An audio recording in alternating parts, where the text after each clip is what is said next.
aspecto interessante, né, que a gente pode comentar são as consequências da apneia do sono na esfera do trabalho, né, nessa esfera social, do trabalho do dia a dia, nessa esfera laboral. A gente sabe que a apneia do sono está associada com algumas consequências, como a redução de produtividade, e isso pode ser mediado, né, pela redução da atenção, redução da capacidade cognitiva, aumento da sonolência excessiva diurna, aumento da fadiga e do cansaço. Tudo isso em conjunto pode levar a uma redução da produtividade do indivíduo. Mas isso pode ir além. A depender da atividade que ele estiver exercendo, esse conjunto de sintomas pode aumentar a chance de acidente de trabalho.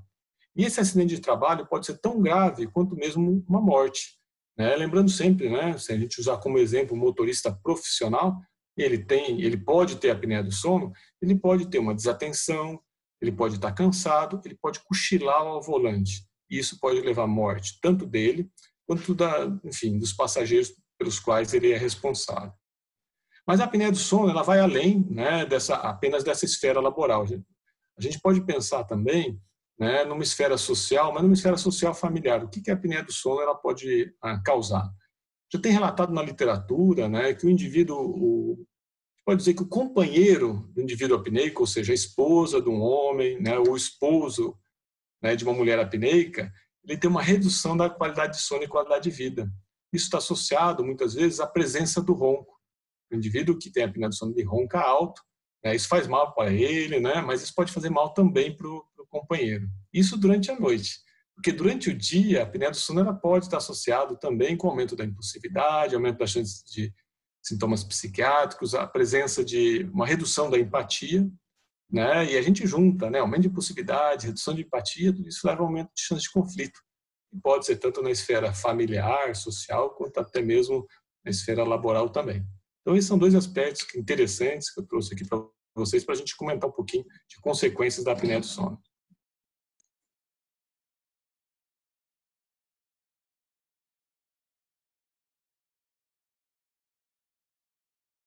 A gente pode afirmar, né, é que algumas condições relacionadas a algumas doenças do sono, elas estão associadas, né, ao infarto agudo miocárdico e a doença cerebrovascular.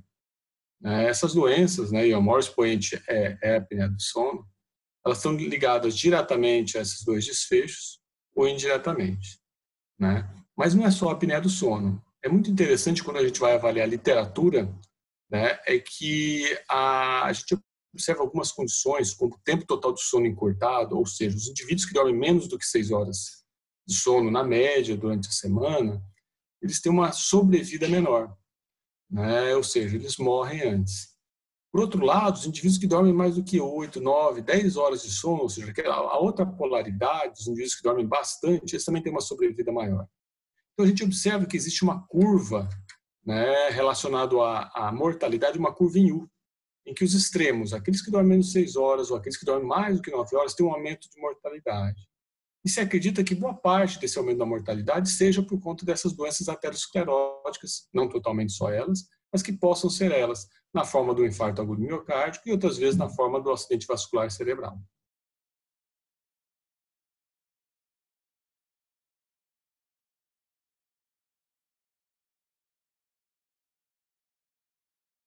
Dormir bem, né, a respeito de sono e controle glicêmico, né, o sono, né, e do controle glicêmico no indivíduo já diabético.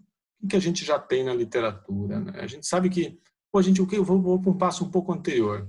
Né? A gente pode entender sono, né, como uma função vital para a manutenção da saúde do indivíduo.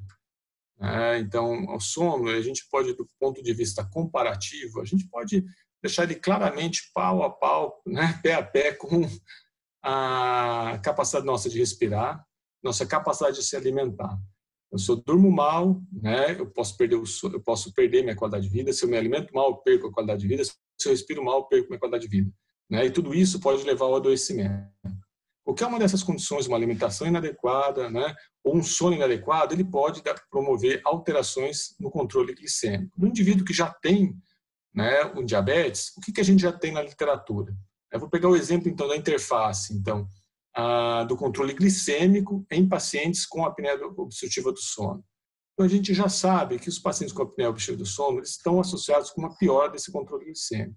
O que é interessante é que quando a gente promove o tratamento da apneia do sono nesses indivíduos com diabetes, a gente melhora o controle glicêmico deles. Ou seja, né, trazer qualidade de sono através do tratamento da apneia do sono, ele pode melhorar no controle glicêmico.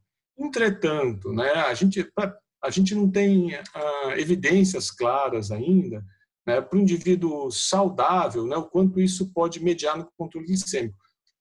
O que a gente tem por intuição, né, é que se você tiver um sono de baixa qualidade, seja ou de pequena duração, de curta duração, possivelmente em algum momento ele pode trazer algum prejuízo nessa dinâmica.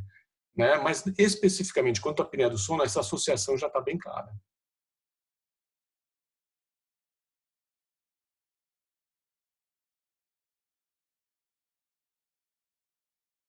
A gente sabe que essa doença é bastante frequente, né? Mas eu gostaria de trazer para vocês que a prevalência de apneia do sono é 1/3 da população adulta no Brasil.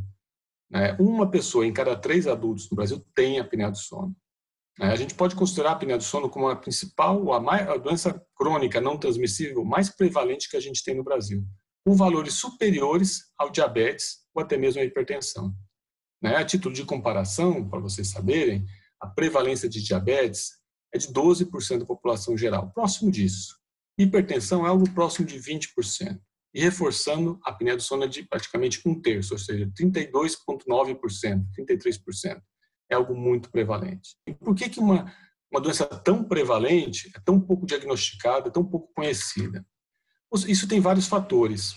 Um deles, né, é o baixo conhecimento relacionado à própria medicina do sono, né, dentro da comunidade geral, ou dentro da população geral, e até mesmo dentro dos profissionais de saúde. A gente observa, né, que o conhecimento relacionado à apneia do sono dentro dos profissionais de saúde é muito pequeno. E dificilmente um profissional de saúde ele vai diagnosticar, é praticamente impossível, que ele vai diagnosticar algo que ele não conheça.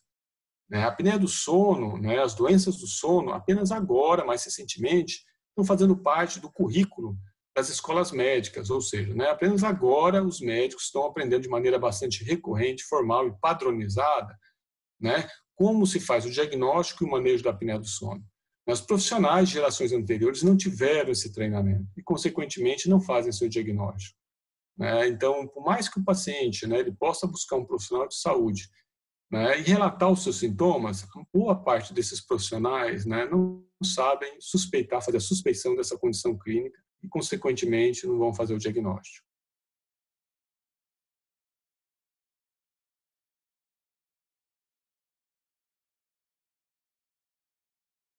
Olha, eu creio, né, que é uma hipótese pessoal, que a apneia do sono, né, e as doenças do sono, ela tem pouca repercussão, né, ou pouco impacto, ou pouca visibilidade frente aos gestores públicos, né, por alguns motivos. Um deles, né, que a gente comentou previamente, está associado ao baixo conhecimento dos profissionais de saúde quanto às condições relacionadas ao sono. A maior parte dos profissionais de saúde, as gerações que me antecederam, não tiveram um treinamento específico para a medicina do sono e logo não conhecem de maneira clara e precisa, né, essas condições. Um outro aspecto, e isso é muito importante, um outro aspecto também importante é que a sociedade organizada, seja ela na forma, né, organizada na forma dos pacientes, seja ela organizada através dos profissionais de saúde que fazem medicina do sono, no caso, através da Associação Brasileira de Medicina do Sono e a Associação Brasileira de Sono, essas duas associações, né, elas precisam se organizar de uma maneira talvez um pouco mais enfática, né, e fazer esse diálogo com os gestores, para que a gente consiga né, sensibilizá-los para essas condições de alta prevalência e alto impacto, né, cujos tratamentos são efetivos.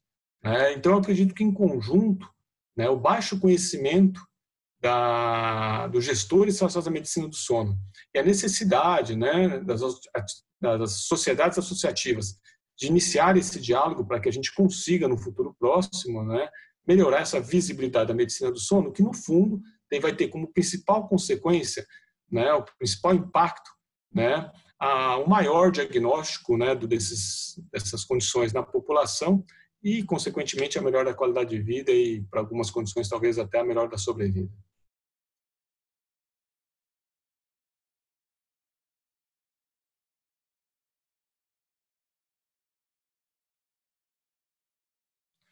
Tá?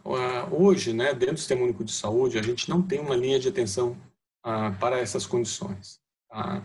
Então, existem iniciativas pontuais, isoladas, né, de vários centros que fazem o diagnóstico, o tratamento das condições relacionadas ao sono, seja a insônia, seja a síndrome das pernas inquietas, seja a apneia do sono, mas são iniciativas pontuais e bastante heterogêneas. Então, nós podemos observar alguns centros aqui no Sudeste, né, podendo promover para os pacientes diagnóstico e tratamento dessas condições que eu falei agora.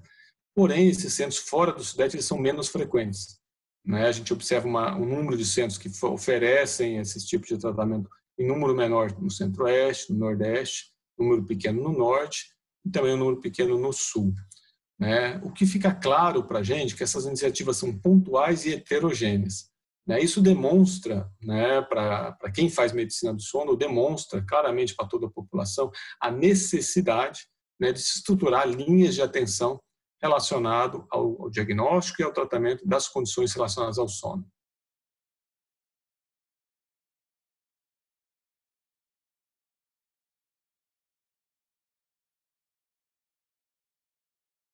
Dentro do Sistema Único de Saúde, a gente não tem linhas de atenção para as doenças do sono.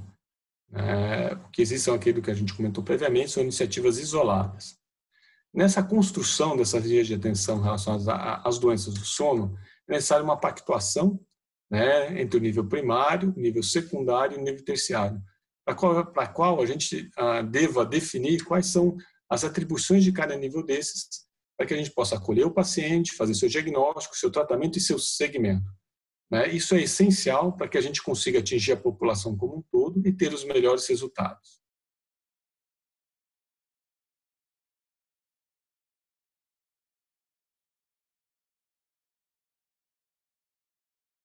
O impacto a gente comentou anteriormente sobre as consequências da apneia do sono.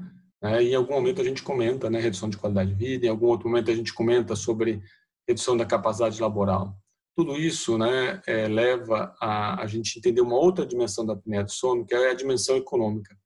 Né? Quais são as consequências do ponto de vista econômico da apneia do sono? Infelizmente, nesse momento no Brasil, a gente não tem nenhum estudo, né, que conseguiu estruturar e demonstrar de maneira com números objetivos, né, as consequências econômicas da apneia do sono na população brasileira. Isso é bastante importante que a gente consiga dimensionar esses impactos para que a gente possa depois, né, avaliar o custo do tratamento frente aos possíveis benefícios do tratamento do ponto de vista econômico. Né, sabendo que, olha, as consequências econômicas são de X milhões de reais, X bilhões de reais, né, e o tratamento, ele possivelmente, pelo menos é o que demonstra a literatura estrangeira, né, o tratamento ele é numa fração desse valor das consequências, ou seja, vale a pena tratar os pacientes com apneia do sono, porque o valor do tratamento é muito inferior ao impacto. Isso, né, fora do país. No Brasil, infelizmente, a gente não tem esses números ainda para conseguir trazer para vocês.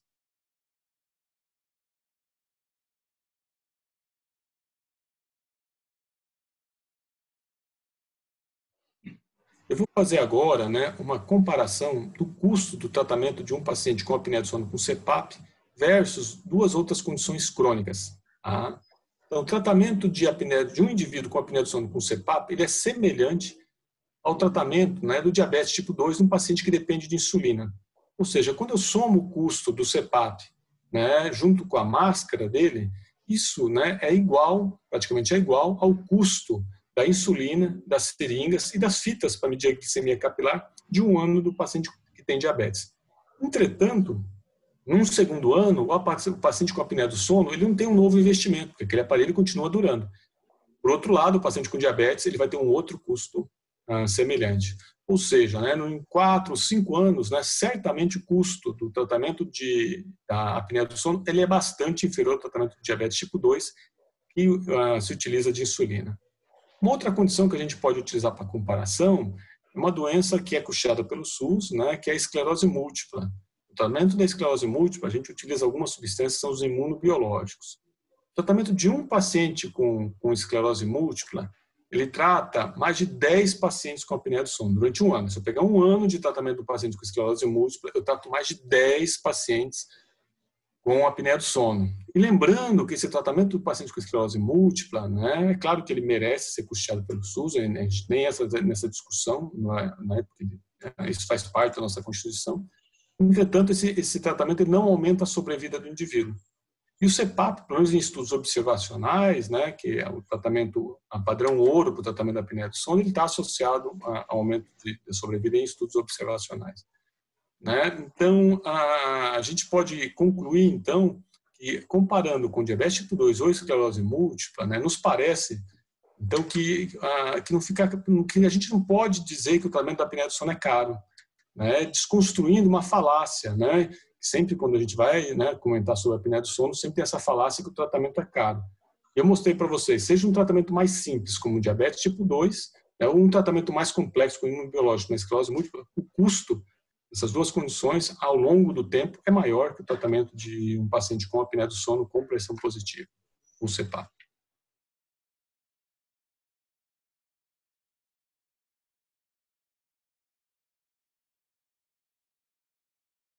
A gente tem algumas falácias aí relacionadas à apneia do sono, né? Eu vou falar especificamente da apneia do sono.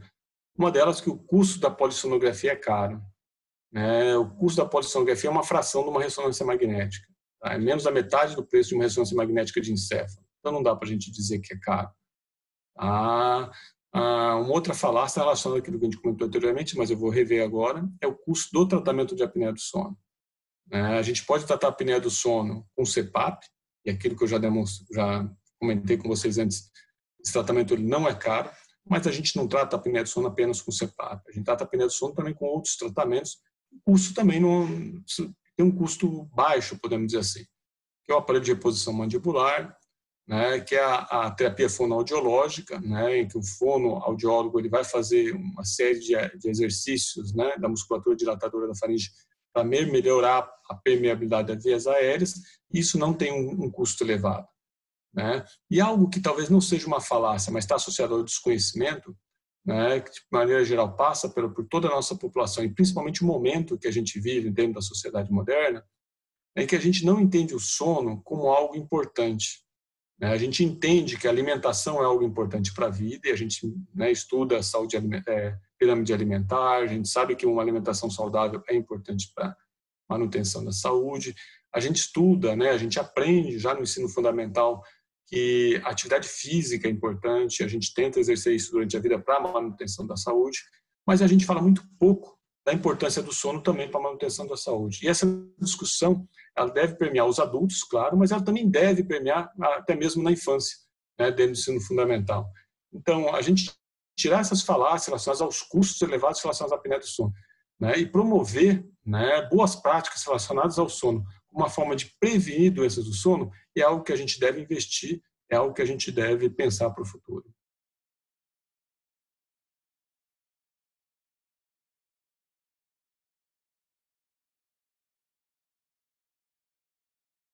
Talvez essa baixa, né, reconhecimento, né, da importância do sono de maneira geral, ele é multifatorial. Eu acredito que ele seja multifatorial. Parte dessa responsabilidade é das sociedades médicas, que devem ser mais atuantes no diálogo com os gestores e no diálogo com a sociedade, trazendo informações, esclarecimentos, demonstrando a importância, né, da promoção do sono, né, para a promoção de saúde e do tratamento das condições, das doenças do sono, a gente restaurar a saúde. Então, as sociedades médicas têm um papel muito importante e essencial. Algo importante também é o aspecto da sociedade. A sociedade ela deve começar uma reflexão e um entendimento da importância do sono, né? Para o indivíduo adulto, isso pode ser mediado através da mídia, né? Mas quando a gente vai pensar, né, na geração que está vindo, né, nas crianças, isso pode ser um diálogo que as sociedades médicas possam ter junto, né, as políticas públicas de educação, em que dentro do Ministério da Educação, talvez, ou eu sugiro, eu gostaria, pelo menos, ao menos eu gostaria, em que tópicos relacionados à promoção de um bom sono, né, o quão importante é dormir, como é que se dorme bem, qual o número de horas mínimos que eu devo ter para eu me sentir saudável, isso possa ser incluído e possa ser discutido, mesmo no ensino fundamental 1, fundamental 2 e no ensino médio. A gente entende hoje, né, que nos parece um valor inadequado, mas é um valor da nossa sociedade, o indivíduo que trabalha muito, o indivíduo que dorme pouco, né? E esse valor ele deve ser invertido, né? A gente não deve valorizar o indivíduo que dorme pouco, ou invejá-lo, o indivíduo que dorme pouco.